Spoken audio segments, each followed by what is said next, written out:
Mini episode 537 of the FDH Lounge is brought to you by Sportsology, delivering unconventional columns and webcasts about sports, TV, music, movies, and more. Follow them on the web at sportsology.info. The FDH Lounge. You want to schedule your life around it. 30 seconds. In front of all these people, you're going to pull out a gun and you're going to shoot an unarmed man. 20 seconds. So what are you going to do? 10. Welcome to the FDH Lounge and the Justified episode recap. It was justified. With your original dignitaries, Fire in the hole! Rick Morris and Jason Jones. You got ice cold water running through your veins. Breaking down each Justified episode the moment they've concluded. Did you take a peek inside the soul of Raymond Newton? I'm just going to let that old dog lie. Real-time reactions. Next level analysis. You seem to be harboring a bit of hostility there, brother. So I've been told. And now, your dignitaries. Well, I believe we can take her from here.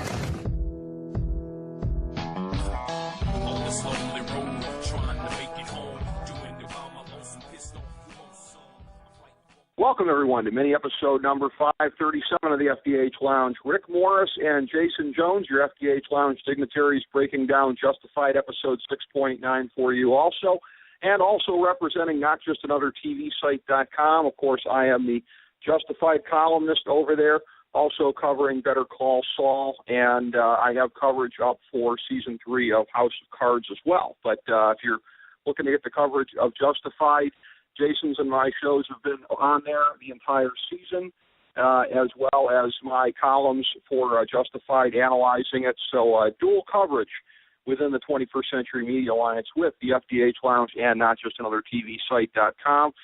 Episode 6.9, Burned. I am looking very much forward to getting Jason's thoughts on this. For me, this is an episode that's on the top tier all time. I would say Bloody Harlan, Decoy, Shot All to Hell. I think we have a fourth one there. I think we have a fourth member of the Grand Slam. Maybe, hopefully, with 4 episodes left in the series, more to add to that. But for my money, that's where we're at right now. Let's see what Jason thinks. My man, Jason Jones, FDH Senior Editor. Jason, your thoughts on 6.9 tonight?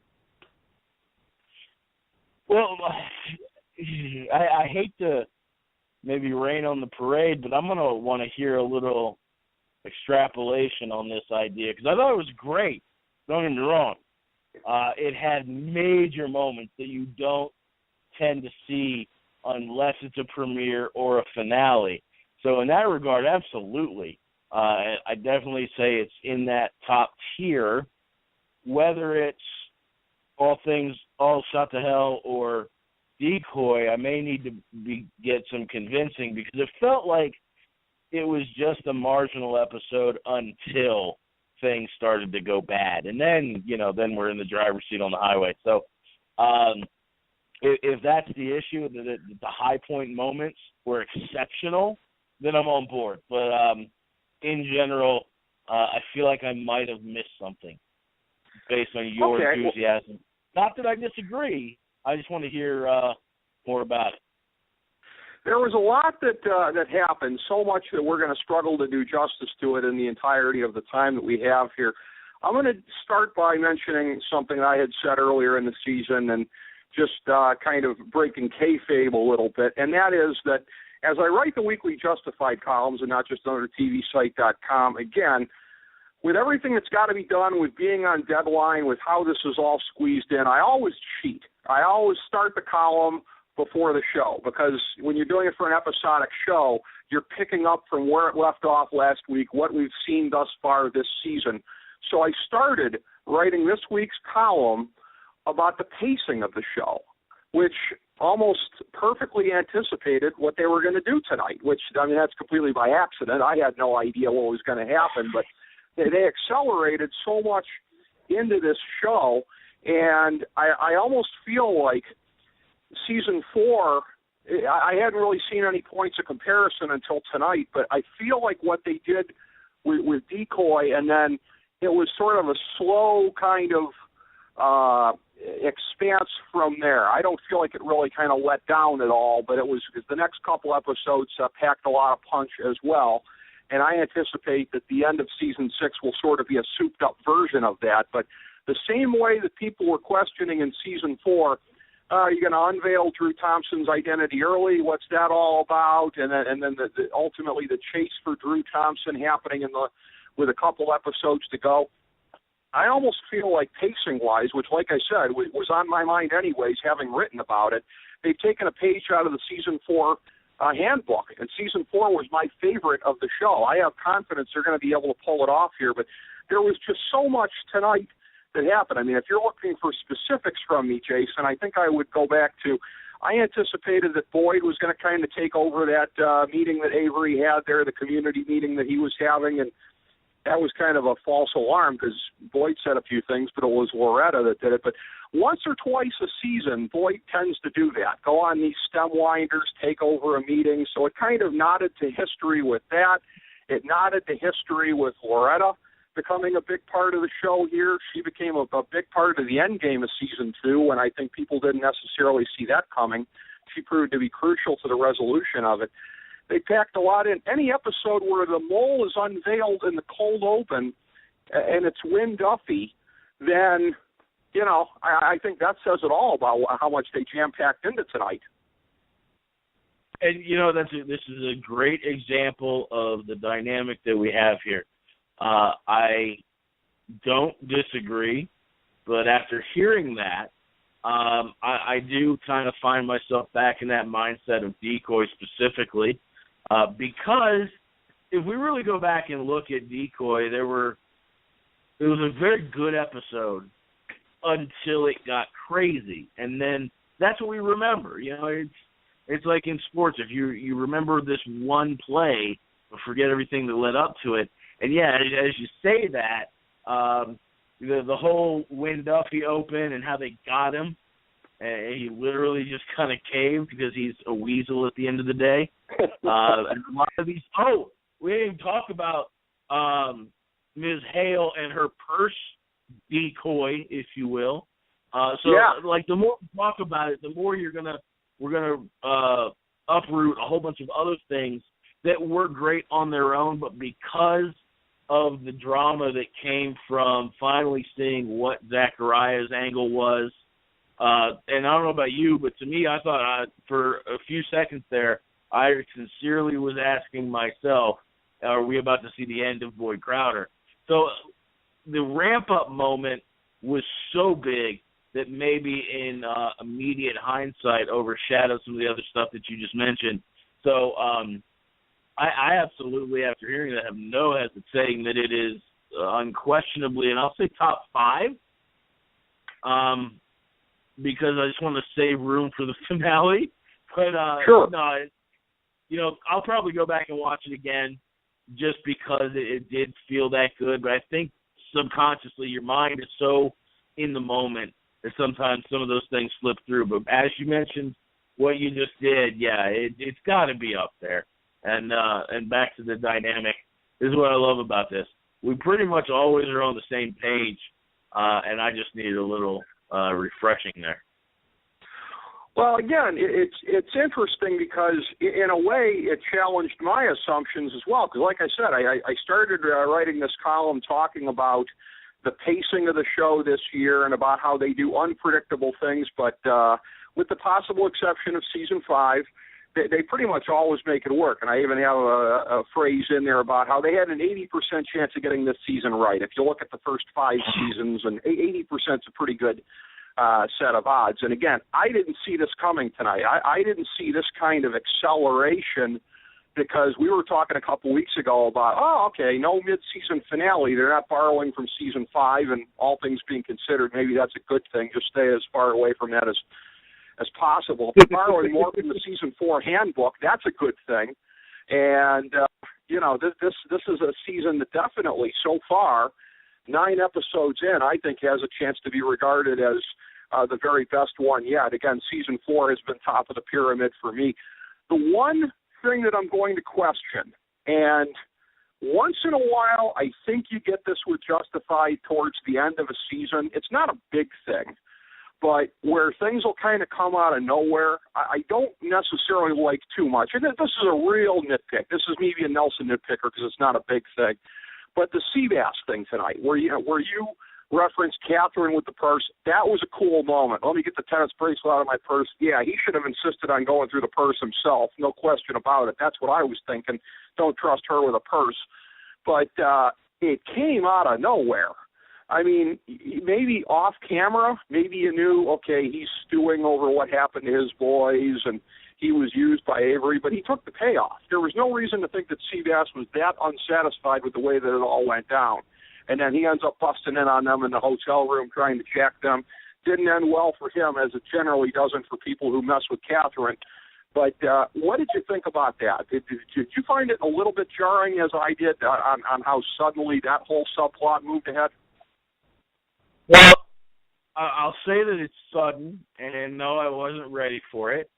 But going back to your previous point about them sort of borrowing from the handbook of, and you mentioned this right in the open of this dialogue here, is it's something that they do. And, you know, whether it's a staple or it's a cornerstone or not, it's a thing that they've done repeatedly, so I guess I'm not so put off by it. And the one that comes to mind, only because it was just as sudden, just as much a pick your jaw up off the floor moment, was Boyd Crowder and his cigarette bomb. So, I mean, not terribly upsetting or crazy. It's definitely sudden, and I would not have expected it. However, when you see Seabass point a gun at Avery, you just know it's going to end badly. So right. I thought it fit into what Justified does, and for that reason, I wasn't put off by it too much, other than just to say, well, I didn't see that coming.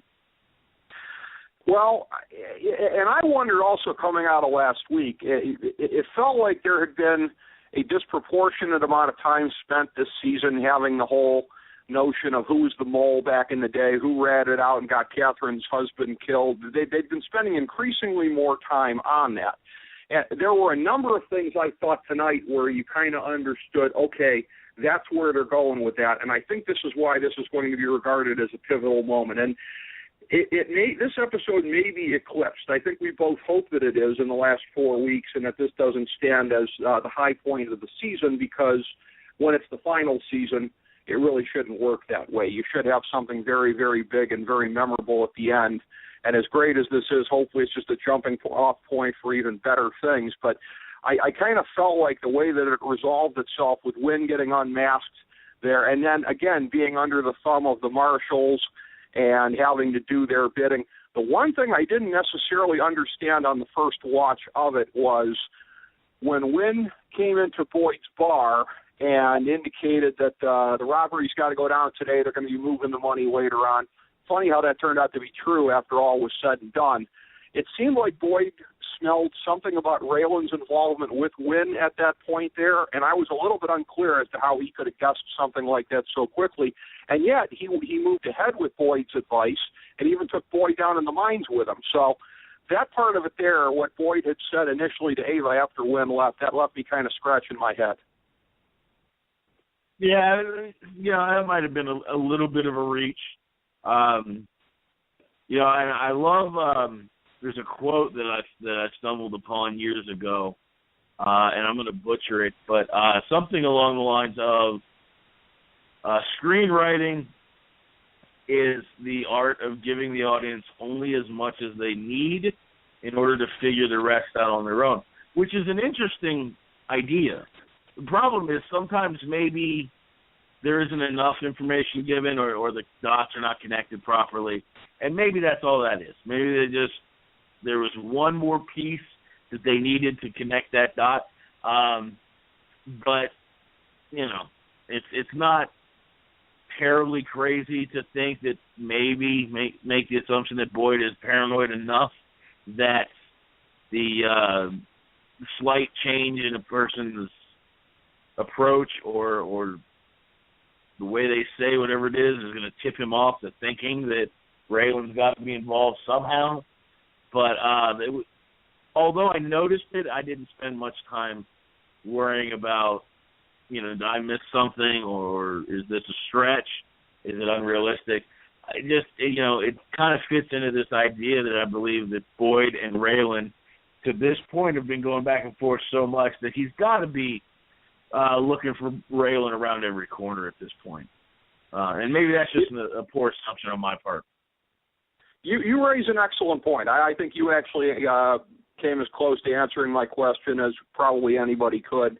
We probably do have to generally lay it at the feet of Boyd's paranoia at this point because, again, he has good reason to be looking around every corner, especially, and again, you talk about having the scales lifted from your eyes. For him to realize that Ava's been informing on him, that had to be the moment that made him just question everything. Having said that, him questioning Ava at the end about betraying him to Uncle Zachariah, good old Zach Randolph, that seems to be a moment where that just reinforces what you were talking about. And I will be very, very curious. I'm sure we haven't seen the last of good old Zach Randolph here, but it's left a little bit unclear to me what his ultimate end game was. Was it just simply to kill Boyd when they're right on the doorstep of getting the money? I thought perhaps it was for him to try to claim the money for himself, but there didn't appear to be any kind of move along those lines.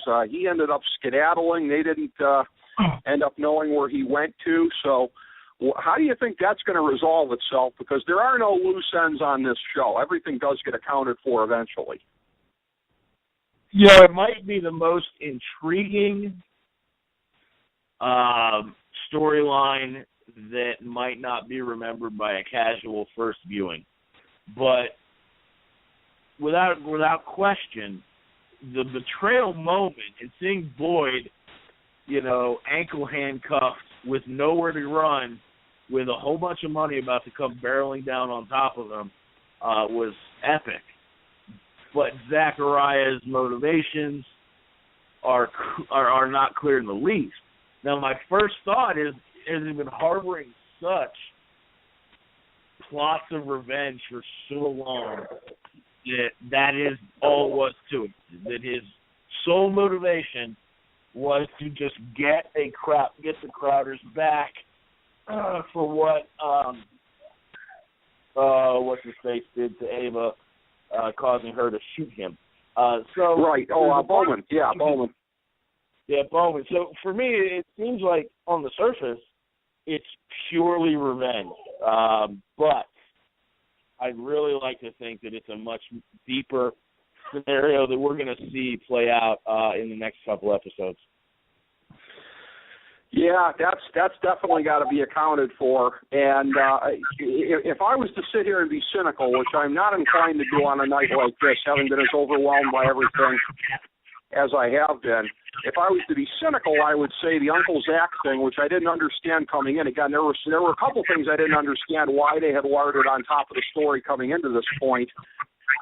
If I was going to be cynical, I'd say, well, they did it so that Uncle Zachariah could break up the robbery that we were building to, so that the last 4 episodes would mean something, because otherwise you're looking at a scenario there. Granted, the money probably would have been raining down on Boyd, but it seemed like Raylan had the drop on him if it happened. It seemed like Raylan was waiting there for it, and the season would have wrapped up 4 episodes early for all intents and purposes. So the Zach thing served its purpose along those lines.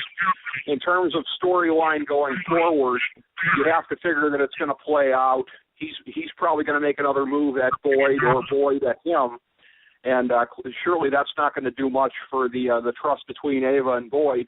One wonders also, as far as Boyd and the Randolph family here, how long is it going to take for Boyd to realize that Ava has flipped yet again?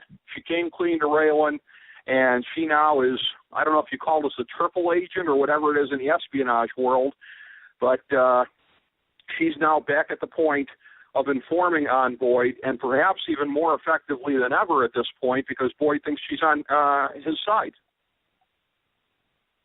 If that's what it is, if that's all it is, and that she's just flipping back, then sure, we're going to have some problems. Boyd is either going to get caught off guard or he's going to sniff it out before she wants him to. And I don't mean to sound like a conspiracy theorist here, but just throwing it out there, I could be completely wrong about this. What is the likelihood that she is giving Raylan only as much as she needs to preserve her own security? What I'm saying is I don't know that she necessarily is back on Team Raylan, if you will, but with him there and Ava and Boyd there at that party, she couldn't just say nothing. And I don't recall the exact quote, but I don't remember thinking that she gave a whole lot other than to say it's happening now, where she just might have been between a rock and a hard place with that, having to give him something. But if you're right, and this is a triple agent situation, I think that's extremely interesting. And I don't know if it's the last time she'll flip. And then that goes back to the Ava Crowder sense of self-preservation. So the question is, if the game ends up with the guy who has the ball last, she's just going to keep bouncing until that last moment comes. In terms of, we've talked about this before, Ava's survival window and what she could do playing it certain ways, because, again, she has the most fascinating poker hand this season in terms of the options, no question about it. We talked about that for her to have confessed to Boyd only under duress, that she was informing on him, a little bit too late to ever get his 100% trust back again.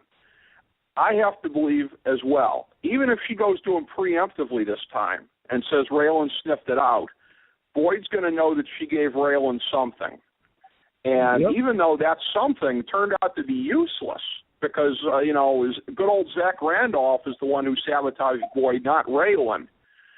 Even with that being the case, that she hasn't hurt him yet, knowing that she gave Raylan something that could have hurt him and could have broken up the whole operation. Am I correct in assuming what I think is obvious, that Ava cannot try to go back to Boyd a second time and say he sniffed me out and I'm once again informing on you? No, yeah, you bring up a great point. We saw in that last scene, Boyd, you know that his comments about what did you tell Zachariah absolutely had to be grounded in a continuing skepticism about where her loyalties lie. And if she comes up with anything other than unwavering support and loyalty for Boyd, i.e. maybe divulging that she had to give Raylan something, I don't know if it's the straw that breaks the camel's back, but it won't be good. And I don't know that she comes back from this. Which leaves us with the only other alternative is for her to flip as it works for her and trying to manage both sides until a winner's declared. And if that's the case, I don't think it ends well for Ava either. So she either needs to hope that it just never comes up that she said anything to Raylan and she can walk off into the sunset, because if that comes up in any context, I don't think the situation can be mended with her and Boyd. Absolutely not. Even if we assume that there hasn't been fatal damage done to it already, based on the lack of trust and the rupture that's already occurred, I agree with that completely. There's no way for her to quote-unquote fix it with more quote-unquote truth at this point. We have talked a lot about the events that were the climax of this episode, the party that was being thrown for the community at the Pizza Portal by Avery, with Catherine by his side, publicly announced as his fiancée, that was basically the cover for all of this, and subsequently the robbery that ended up taking place, the attempted robbery afterwards, with Ava starting the fire in the kitchen, the alarm getting pulled, that being the distraction to clear the building. As far as the things leading up to this, again, we find out in the cold open that Wynn was the informant on Catherine. It's unbelievable that Catherine has had the snitch under her nose all along, and one would think that she would have done her due diligence on Wynn to see if he could have been one of the candidates, and she apparently, and again, everybody knows the guy's a weasel, but somehow that got underneath the surface. So Wynn, as we indicated, was informing for the marshals when they threatened to leak that information back to the Dixie Mafia. As far as his past informant work, one of the more interesting beats on this whole thing to me was, again, Loretta, because you had the false, sort of, as they might say in wrestling, the false finish, so to speak here. You have Boyd Crowder, who you thought was going to disrupt the meeting there with Avery, except Boyd had bigger fish to fry. It ends up being Loretta that shows up at the meeting, and again, as Raylan indicates, what a pair of balls on her, figuratively speaking, because that dead snake was in her kitchen. That guy Boone, who was apparently the new chief operative for Avery, showed up menacing her. She goes over, she strikes a deal with Boyd, and Boyd made that deal, of course, anticipating he was going to be out of town right after the whole thing, escaping with all of the money from the vault. What were you thinking?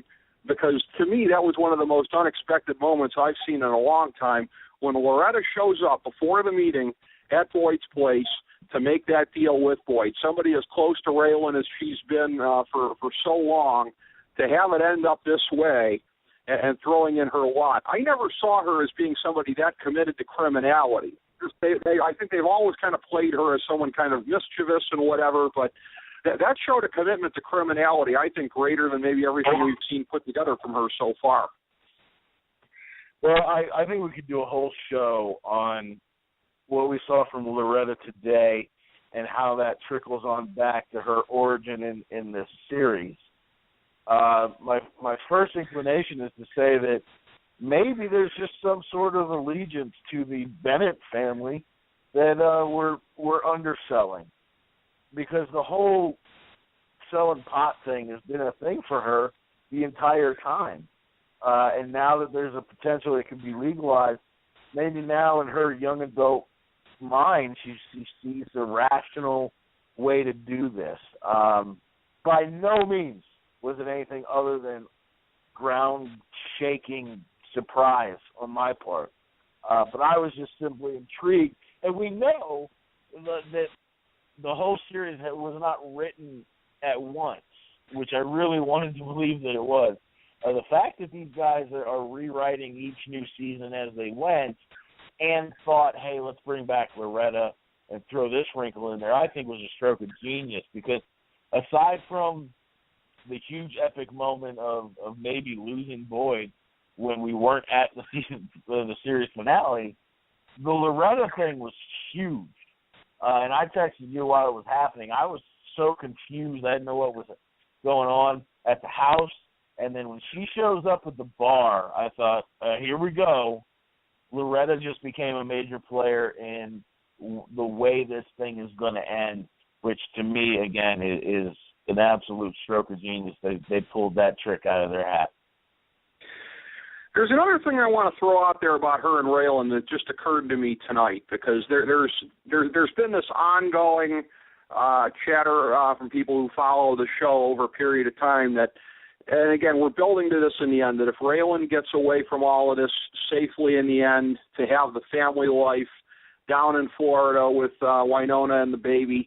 But in the meantime, and again, Raylan is always somebody who's been insecure about what kind of a father he's going to be because of the poisonous influence of Arlo on him, which, again, we saw hammered out last week one last time. But the chatter that and the observations from people have always been that Loretta has always been this sort of, in a way, surrogate daughter, somebody who has been a sort of repository of any of his parental responsibilities, any of the impulses that he has to protect her.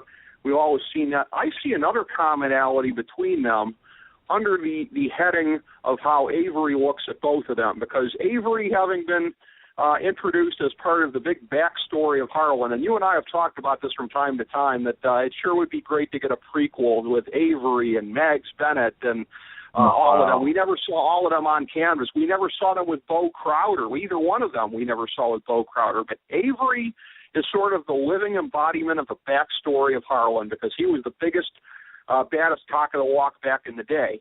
And you can tell by the way he looks at people how he deals with them. He doesn't have any respect for Boyd, but he sure respected Bo. Bo was somebody that he thought of as, if not necessarily an equal, somebody who was pretty substantial in his own right.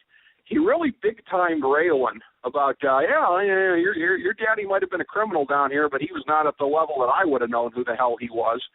And he had to have looked at Walt McCready the same way. Walt McCready also ran the same way that Arlo was. I wonder if that's going to be something that's uncovered as Raylan and Loretta have more dealings in the last 4 episodes here. The fact that they're not just both descended from criminals, they're both descended from also ran criminals, which really kind of separates them from Boyd and so many other characters on the canvas. I'd like to take a moment to strongly suggest that the folks at Netflix get working on that idea. I need Netflix or Amazon Prime or one of them to put up the money and get the people that they need to get and do a Justified prequel series spinoff, because that would be nuts, especially now looking back on this specific episode. Now, with all that in mind, it is an interesting dynamic. Because with Boyd, he's the prince of the heavy hitter. But, McCready wasn't anything. And sure, Arlo Gibbons was almost a criminal reject, almost. So no, you're definitely onto something there. The question is, how does it play out? How does that factor in? And this is the beautiful part. I think I said this last week. I have no idea. And that's what's beautiful about it. I actually think it would diminish my excitement if I had a firm grip on what I thought was going to happen, especially in the regard of Loretta and Raylan. And then the other thing I'll say is to the surrogate parent thing, I really think that that's sort of our human nature. We are inclined to want to believe that there's more there than there might be. I think it's definitely there for Raylan. I think Raylan feels that this is a situation where he maybe gets a dry run. He could help somebody sort of already established as not an adult necessarily, but an existing human that survived some years before he goes and tries it on his own kid. I just don't think Loretta's having any of it, and I don't think she really has from the beginning. So maybe on Raylan's part, but if Loretta's thinking that way, she sure hasn't led us to believe that it was the case. I think that's definitely true, and what would be very juicy about the prequel is that it would almost be the photo negative of the Justice League, wouldn't it? Because it would be Mags and Bo Crowder and Avery, and it would be this whole council of bad guys. It would be all these disparate criminals out there, these big timers down in the hills working out things. That would be an unbelievable series if they would ever deign to do it. And if you have the right creative team, you can make it work. Because again, Better Call Saul, as I've been covering that, they've done a tremendous job, and there have been 2, I would say, Mike the Cleaner heavy episodes, the last 2 ones, and especially the Breaking Bad faithful have really popped for that. So I don't think it would take too much, Jason, to really satisfy the Justified crowd if we were ever going to get something like that. It's probably a pipe dream, because I don't think they want to go further on Elmore Leonard's universe. If Elmore Leonard was still around, maybe it'd be more likely, but a man can dream. Well, and the funny thing here is, as we're starting to see more original content coming out for on these streaming sites, because House of Cards made that legitimate with their Academy Award nomination, or Emmy nomination, sorry. But I will say this, I don't want to crush the pipe dream, and if anything, I'd like to maybe keep it going. There is a movie coming out, not relatively soon, but it's in the works, in that superhero realm called Suicide Squad, which most of our Justified listeners probably aren't in tune with. And the only reason I bring it up is it's all about bad guys. So the idea that we could have a series, even if it was a short-lived series, 2 or 3 seasons only, where you saw the Justified world, but only from the perspective and only involving, for the most part, the bad guys, the idea is already in the works elsewhere, so it isn't really that far-fetched, and I think it would be phenomenal. Well, not only that, and not so much as far as on a pure bad guy level, but as far as a prequel deal at FX, no less. It has come out that supposedly Kurt Sutter and the crew, they're going to be bringing back a Sons of Anarchy prequel, the years before Jax and all of them, and the original. I don't know what the terminology is. I think it's the original 9 or whatever it is of the members of the club from back in the late '60s into the '70s, and sort of show some of that. So it's already being done at the same network, and one would think that they are lobbying Graham Yost and company to think about doing this. And, one can only hope that FX, if they have any such efforts underway, that they would be successful. But that point had sort of occurred to me again through the prism of Avery, who ends up holding this party in tonight's episode for the public. It's a chance to address them again, similar to the way that the Carol, the Cole executive, was trying to address the public in season 2 in a meeting that backfired, where Boyd Crowder ended up kind of taking it over. Boyd had some words to say, but I think Mags Bennett was the one in particular that really tried to stir things up there. And again, a little bit of a misdirection tonight. You expected it to be Boyd, especially once Avery had mentioned him there, but clearly Boyd wanted to be as circumspect as he could be under the circumstances and not go too far with it. When Loretta started speaking up against Avery, I wasn't necessarily surprised that she was successful, because she was able to play the outsider card against him, and we've seen Boyd do that time and time again, whether it be against Robert Quarles or anybody else. But again, just for her to have the sheer balls to show up at that meeting and do that, knowing what's in store for her in the form of Boone and some of these other assassins out there, that was as big a holy crap moment for me tonight as any of them. And in an episode filled with them, I think that really says something.